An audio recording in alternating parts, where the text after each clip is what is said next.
आप देख रहे हैं सुदर्शन न्यूज। नमस्कार, उत्तराखंड विशेष देख रहे हैं आप और मैं हूं आपके साथ स्मारिका ठाकरे। प्रदेश के नए मुख्य सचिव एसएस संधू ने मंगलवार को सचिवालय पहुंचकर अपना पदभार ग्रहण किया। इस दौरान शासन के कई अधिकारी नदारद रहे। तो वहीं मिली जानकारी के मुताबिक ये बताया जा रहा है कि एसएस संधू पुराने मुख्य सचिव कार्यालय में ही बैठेंगे। तो वहीं मुख्य सचिव पद का कार्यभार संभालने के बाद एसएस संधू ने प्रेस कॉन्फ्रेंस करते हुए मीडिया से बातचीत की और ये कहा कि वर्तमान समय में वैश्विक महामारी के संक्रमण से आम जनता को बचाने के साथ उन्हें बेहतर स्वास्थ्य सुविधाएं उपलब्ध कराए जाने की व्यवस्था पर विशेष ध्यान दिया जाएगा।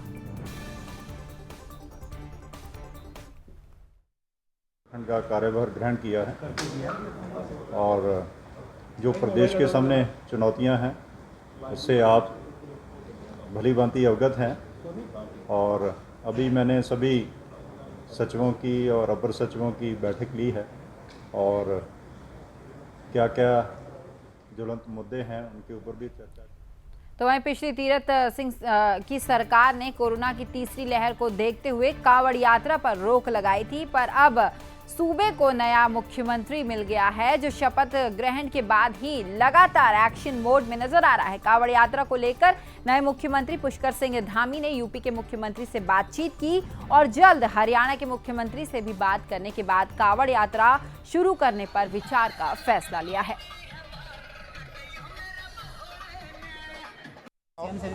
कांवड़ यात्रा पर मैंने आदरणीय योगी आदित्यनाथ जी से भी, कल मुख्यमंत्री जी से भी मैंने बात की थी। हरियाणा के मुख्यमंत्री जी से भी मैं बात करूंगा और जैसा सभी का मत बनेगा उसके हिसाब से ही विभागों और दायित्वों को लेकर। तो वहीं 6 जुलाई को डॉक्टर श्यामा प्रसाद मुखर्जी की जयंती के अवसर पर बीजेपी ने देश भर में कई कार्यक्रम का आयोजन किया। तो वहीं देहरादून के एमडीडीए पार्क राजपुर में श्रद्धांजलि कार्यक्रम का आयोजन किया गया है। इस दौरान मुख्यमंत्री पुष्कर सिंह धामी और बीजेपी प्रदेश अध्यक्ष मदन कौशिक ने शिरकत कर श्यामा प्रसाद मुखर्जी की प्रतिमा पर फूल माला चढ़ाकर उन्हें श्रद्धांजलि अर्पित की। तो वहीं मुख्यमंत्री पुष्कर सिंह धामी ने क्या कहा, आप भी सुनिए।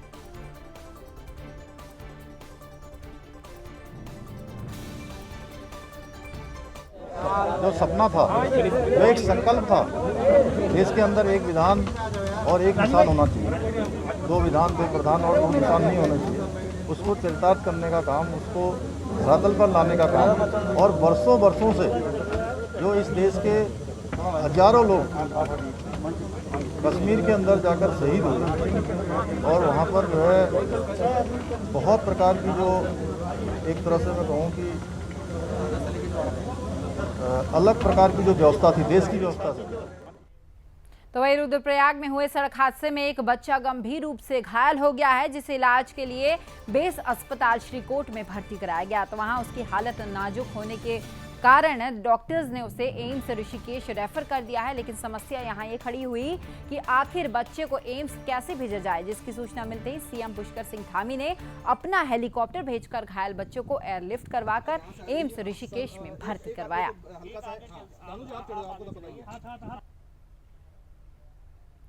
तो वहीं मसूरी में डॉक्टर श्यामा प्रसाद मुखर्जी के जन्म दिवस पर मसूरी तिलक मेमोरियल लाइब्रेरी में बीजेपी के कार्यकर्ताओं ने जन्मदिन बनाया और साथ ही श्यामा प्रसाद को पुष्पांजलि अर्पित कर अमर रहे के नारे भी लगाए। तो वहीं बीजेपी के वरिष्ठ नेता और नगर पालिका के नामित सदस्य मदन मोहन शर्मा ने श्यामा प्रसाद मुखर्जी के जीवन और संघर्ष पर प्रकाश डाला और उनके मार्ग पर चलने का लोगों से आह्वान किया है।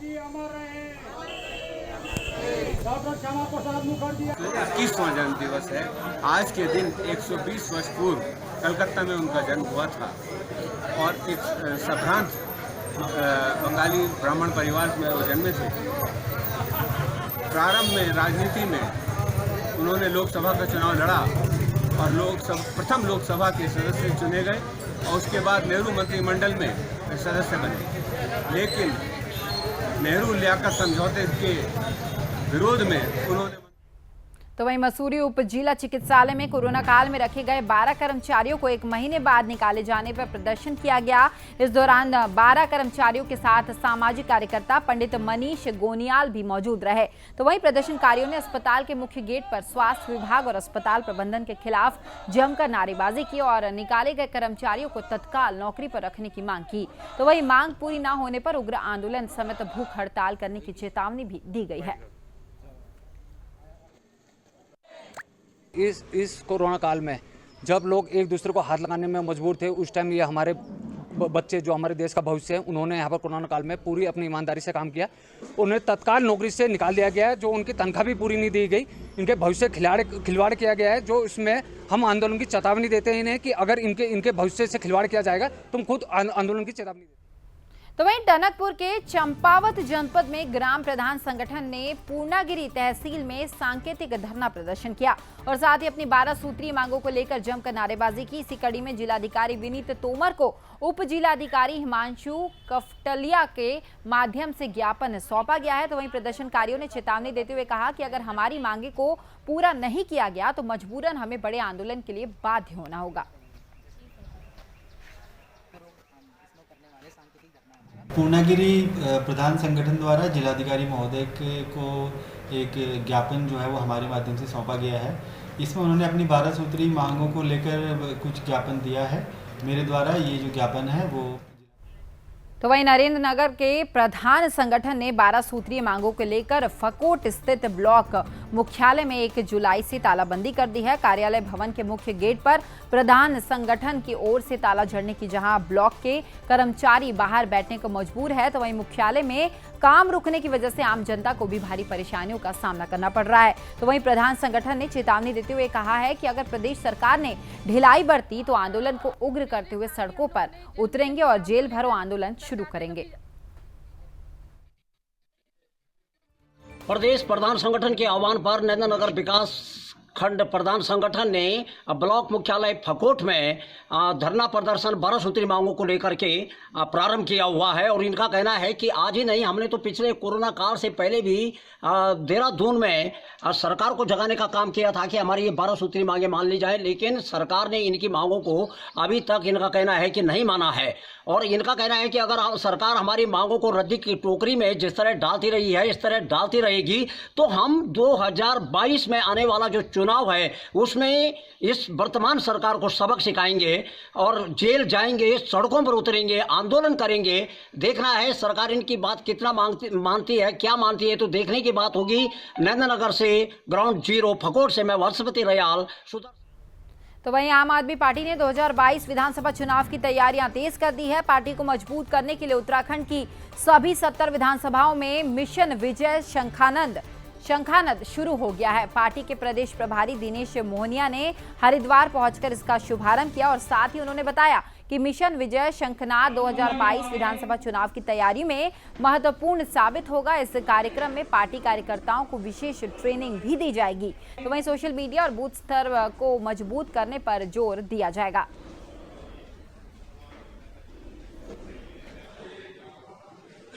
एक प्रोग्राम है पार्टी का मिशन विजय शंखनाद, जिसमें 2022 की चुनावों की तैयारियों को लेके मैं प्रदेश की 70 विधानसभाओं में जा रहा हूं।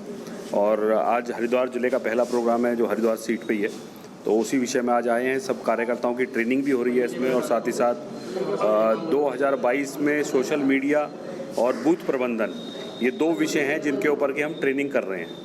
क्योंकि हमारा ये मानना है कि सोशल मीडिया और बूथ प्रबंधन ऐसी चीज़ है जिससे भारतीय जनता पार्टी जैसी पार्टी को भी हम हरा सकते हैं। तो वहीं हरिद्वार में होने वाले पंचायत चुनाव से पहले राजनीति शुरू हो गई है। जिला पंचायत के पूर्व अध्यक्ष राव अफाक अली ने स्थानीय बीजेपी विधायक और प्रशासन पर वोटर लिस्ट में गड़बड़ी कराने का आरोप लगाया है। उन्होंने कहा कि सलेमपुर ग्राम पंचायत में बड़े पैमाने पर वोटर लिस्ट में धांधली की जा रही है। विधायक के इशारे पर बीएलओ की ओर से कई मूल वोटर्स के नाम हटाकर बाहर से आए लोगों के नाम जोड़े गए हैं। इसी कड़ी में पूर्व अध्यक्ष ने जिला अधिकारी से कार्रवाई करने की मांग की है। तो वहीं कार्रवाई नहीं होने पर कोर्ट का सहारा लेने की चेतावनी भी दी गई है।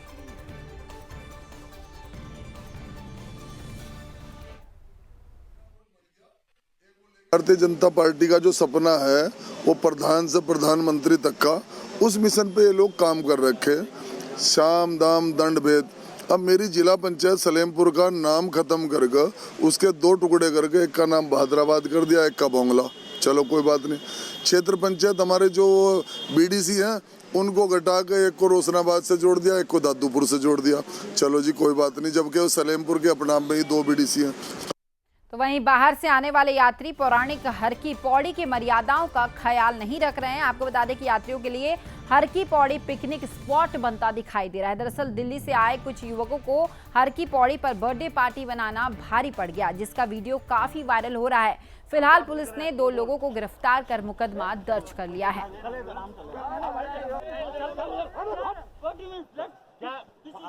ये कल 4:05 की रात की सूचना थी कि कुछ लोगों के द्वारा हर की पौड़ी के मालवीय घाट पे शोर शराबा किया जा रहा है और वहाँ पे केक कटिंग का काम कर रहा है। तो ऐसी स्थिति में तत्काल चौकी प्रभारी के नेतृत्व में पुलिस की टीम पहुंची। मौके से 2 लोगों को पकड़ा गया था, जिसमें एक लड़का दिल्ली से और एक कासगंज उत्तर प्रदेश के रहने वाले थे।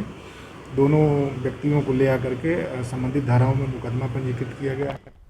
तो वहीं बीजेपी सरकार में लगातार बढ़ती महंगाई को लेकर कांग्रेस के प्रदेश अध्यक्ष प्रीतम के आह्वान पर रणजीत सिंह के नेतृत्व में कांग्रेसियों ने पदयात्रा निकाली और राज्य सरकार के खिलाफ जमकर नारेबाजी की है। तो वहीं आरोप लगाते हुए उन्होंने कहा कि मौजूदा राज्य सरकार आम जनता को ठगने का काम कर रही है और साथ ही ये कहा गया कि गरीब असहाय जनता पेट्रोल, डीजल, घरेलू गैस, सरसों का तेल और अन्य खाद्य सामग्रियों पर बेतहाशा महंगाई है। तो वहीं बीजेपी सरकार को जनता की समस्याओं से कोई सरोकार नहीं है।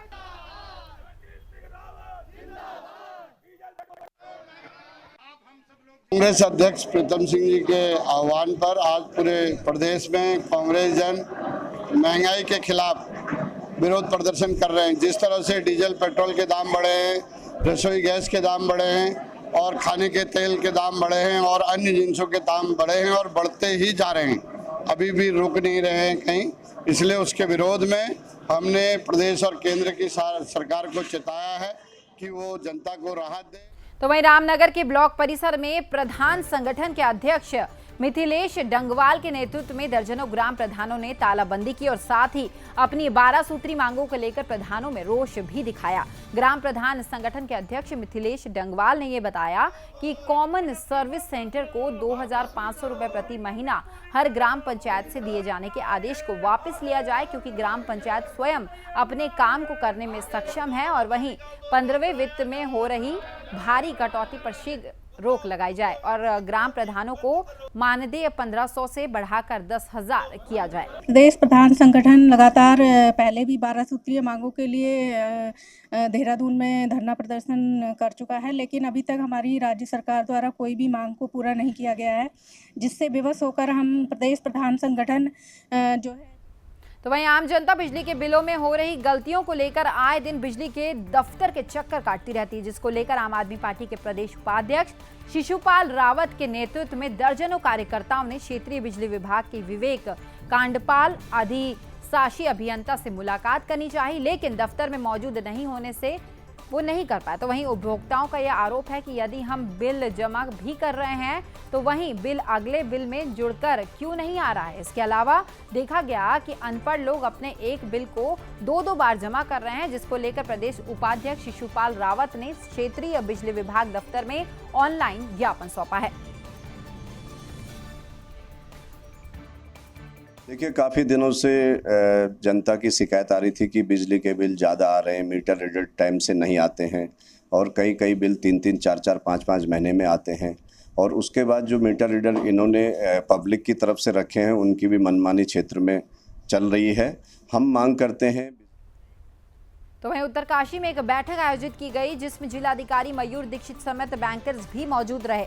इस दौरान उन्होंने जिला स्तरीय बैठक में बैंकर्स को निर्देशित देते हुए कहा कि सोलर और पिरोल प्लांट स्थापित करने वाले लाभार्थियों के आवेदनों में ऋण वितरण को लेकर संबंधित बैंकर्स तेजी लाना सुनिश्चित करें और साथ ही जनपद का अग्रिम ऋण जमा अनुपात बढ़ाने के लिए एक प्लान बनाने के लिए भी उन्होंने कहा। खटीमा के राजकीय प्राथमिक विद्यालय में कैंप का आयोजन किया गया, जिसमें फार्मासिस्ट अशोक लाल और बहुउद्देशीय कर्मी जितेंद्र सूर्या की ओर से ग्रामीण क्षेत्र के लगभग 200 लाभार्थियों को कोरोना संक्रमण से बचाव, रोकथाम और नियंत्रण के लिए निःशुल्क दवा बांटी गई। गौरतलब है कि कोरोना वायरस को जड़ से खत्म करने और तीसरी लहर की आशंका के मद्देनजर स्वास्थ्य विभाग की ओर से लगातार कोशिशें की जा रही है।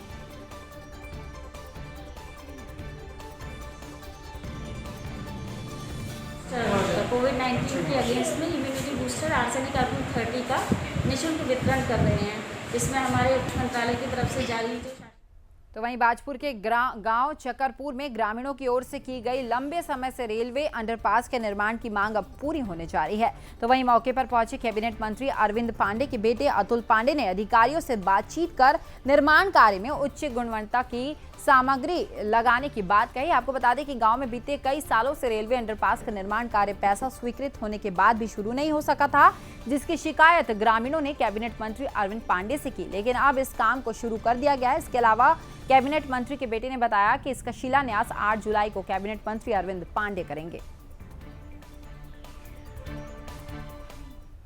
तो वहीं बाजपुर पुलिस ने 4 महीने पहले चोरी हुई सोने की चेन के साथ एक महिला को गिरफ्तार कर लिया है। आपको बता दें कि 14 मार्च को राम भवन धर्मशाला में चल रही श्रीमद् भगवत कथा सुनने के लिए यूपी निवासी संतोष माहेश्वरी अपने बेटे के साथ आई थी, जहां घर लौट रही एक महिला के गले से अज्ञात महिला ने भीड़ का फायदा उठाते हुए सोने की चेन खींची। तो वहीं ये पूरी वारदात सीसीटीवी कैमरे में कैद हो गई थी, जिसके आधार पर पुलिस ने ये गिरफ्तारी कर ली है। फिलहाल पुलिस ने आरोपी महिला के खिलाफ मुकदमा दर्ज कर लिया है और उसे जेल भेज दिया गया है। 17 मार्च 2021 को श्रीमती संतोष माहेश्वरी द्वारा एफआईआर लिखवाई गई थी कि 2 दिन पूर्व श्री राम जानकी धर्मशाला में भागवत कथा सुनते हुए इनके गले से सोने की चेन किसी अज्ञात।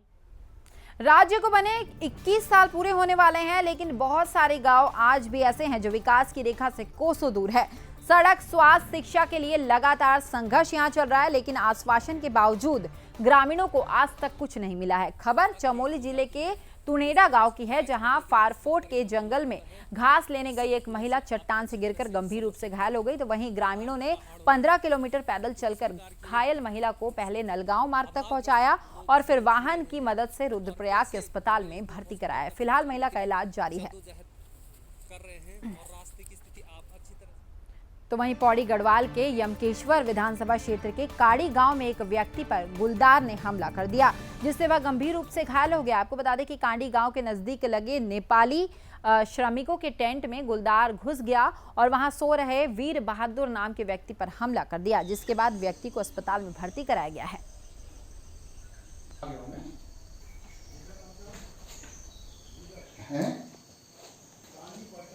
आज ग्राम सभा कांडी में बहादुर भाई नीचे काटम में तोक में सो रहे थे, वहाँ बाघ ने उन पर हमला किया और बुरी तरह जख्मी कर दिया है। मेरे प्रशासन से निवेदन है कि वो जल्दी से जल्दी इसको नरबक्षी घोषित करें और इसको यहाँ मरवाने की कोशिश करें या मारें, चाहे वो कुछ भी, मतलब इसको पकड़ के ले जाएं और तुरंत इस पर कार्रवाई करनी। फिलहाल इस बुलेटिन में इतना ही। प्रदेश की सभी खबरों के लिए आप देखते रहिए सुदर्शन उत्तराखंड। नमस्कार।